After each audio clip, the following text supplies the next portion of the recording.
Hi everyone, this is Jason from Metal Flesh.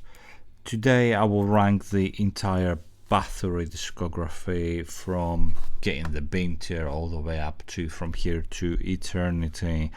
From its release I will pick up two highlight tracks. I will try to steer away from the obvious hit songs.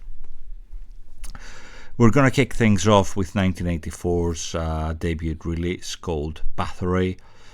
This one remains one of the most important albums in the extreme metal history. The production is filthy, the guitars buzz like chainsaws, and Cawthorn's harsh vocals were unlike almost anything we heard at that point in time. While the tracks are simple, the atmosphere is absolutely unforgettable. This album laid the foundations for the Scandinavian black metals years before the second wave emerged. It still sounds dangerous to this day. The highlights for me will be Necromancy and Hades. For me, this is a very strong release. I'm just going to put it on A tier. 1985, we see the release of The Return, an even darker and more evil follow-up. The production is slightly clearer, but the atmosphere is colder, more chaotic, and genuinely unsettling. Cawthorn pushed the black metal sound further into darkness, creating one of the most influential records in its genre. The songwriting became stronger without losing any aggression. Highlights for me will be the amazing The Return of Darkness and Evil and Total Destruction. I'm still going to put it an A tier, but I believe the debut is slightly superior of it. 1987, we see the release of Under the Sign of the Black Mark. This album completed Bathory's black metal trilogy and remains one of the greatest black metal albums ever recorded.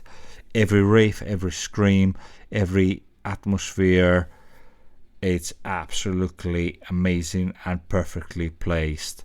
Despite the raw production, the songwriting reached an entirely new level. Countless black metal bands owe their existence to this masterpiece.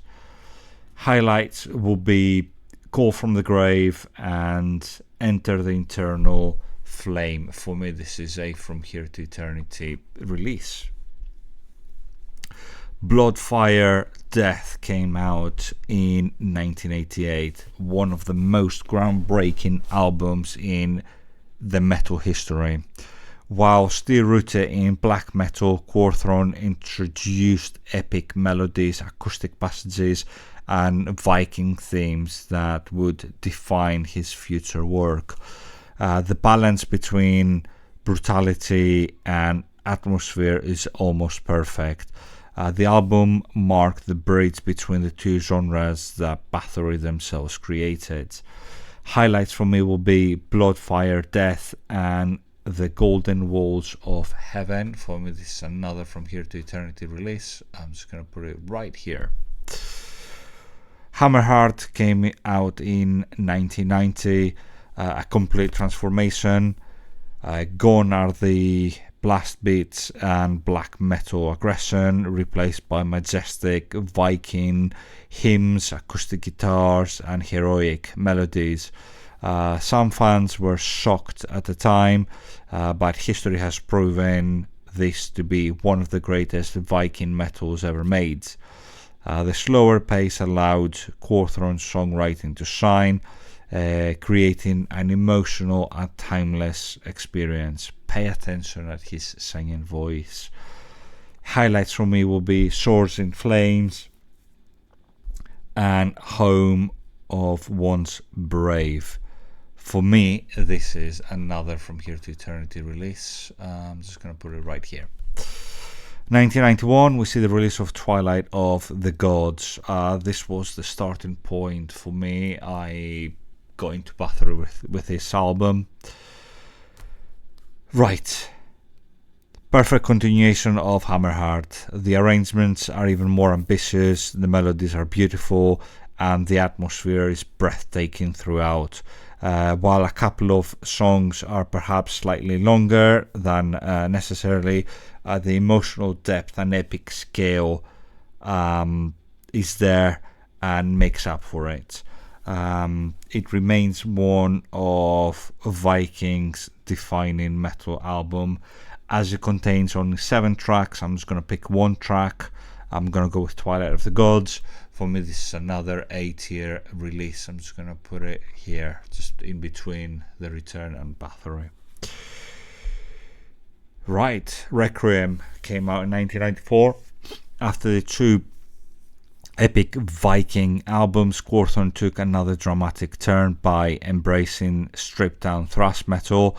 The riffs are heavy and aggressive, but much of the atmosphere that made Bathory unique is absolutely missing. The songs are enjoyable enough, but they lack the memorable moments and emotional depth of the previous albums.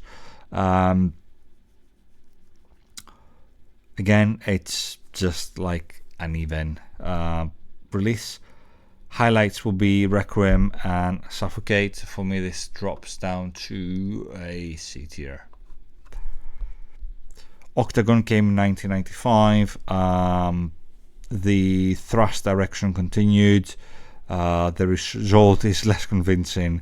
The production is cleaner, yet the songwriting feels rushed and repetitive. There are some flashes of classic Quorthon riffing, but many of the songs blend in together and it lacks the magic of the earlier work. Please pay attention at the sound of the snare drum. Quorthon did it before Metallica did it in Saint Anger. Highlights will be 33 something and Born to Die. For me, this unfortunately drops down to a D tier. Blood on Ice came out in 1996, originally recorded before Hammerheart, but released years later. Blood on Ice feels like the missing link between Bathory's black metal and Viking periods. The concept, the melodies, the atmosphere is absolutely outstanding. Many fans consider this one of Quorthon's most underrated album. The production differs slightly from albums around it, but the songwriting is absolutely amazing. Highlights for me will be One-Eyed Old Man and The Sword. I'm just gonna put this one on a B tier. It is like a high B tier and low A. I'm just gonna put it on a B tier. Destroyer of Worlds came out in 2001. This album combines elements of the Bathory's Viking sound and style, and also the thrash sound as well. The result is a mixed bag with some strong riffs, a few memorable melodies, and some other songs that are like skippable. It feels like a 50-50 album, to be honest. Highlights for me will be the amazing Lake of Fire with the amazing acoustic intro, and Destroyer of Worlds. I'm just gonna put it down to a C tier. That brings us to 2002's Nordland 1 release, which is a triumphant return to the pure Viking metal. The atmosphere is majestic, the songwriting feels inspired again, and Quorthon sounds completely committed to the music.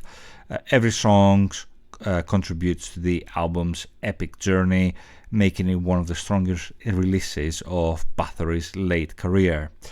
Highlights for me will be Nordland and Ring of Gold. For me, this is an A tier release. It's going to go here. And 2003, we see the final Quorthon or Bathory album called Nordland 2. It's a magnificent farewell and an amazing album by Cawthron. It continues in the style of Nordland 1 while adding even more emotional depth and melodies.